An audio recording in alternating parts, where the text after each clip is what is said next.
कितना कहियो तोर हम कहानी गे रानी, कितना कहियो तोर हम कहानी गे रानी। तोर जवानी लगाओ हबड़ा के राजधानी गे रानी, तोर जवानी लगाओ हबड़ा के राजधानी गे रानी। जब से तू तो हो नहीं से आनी गे रानी, जब से तू तो हो नहीं से आनी गे रानी। तोर जवानी लगाओ हबड़ा के राजधानी गे रानी, तोर जवानी लगाओ हबड़ा के राजधानी गे रानी। तोर जवानी लगाओ हबड़ा के राजधानी गे रानी, रानी गे रानी।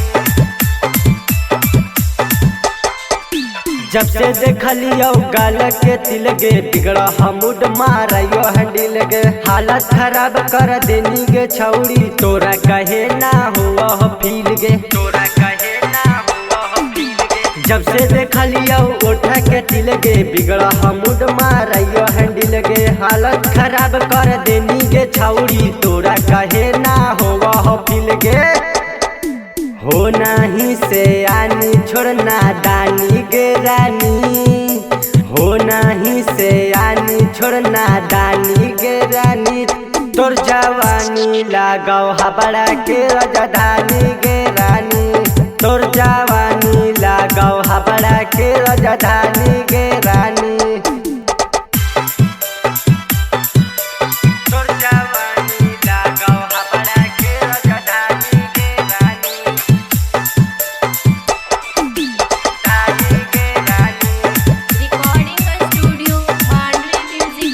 राते के सुतइए घुटा है दम गे, कैसे के रहता अभी करम गे। डब्बू पर कहे तुम्हारा हिलाई, ओरा से हम का लगइए कम गे, ओरा से हम का लगइए कम गे। राते के सुतइए घुटा है दम गे, कैसे के रहता अभी करम गे। डब्बू पर कहे तुम्हारा हिलाई, ओरा से हम का लगइए कम गे।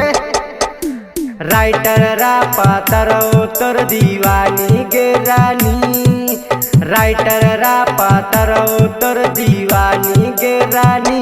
तोर जवानी लगाओ हबड़ा के राजधानी गे रानी, तोर जवानी लगाओ हबड़ा के राजधानी गे रानी। Recording studio Mandvi music world.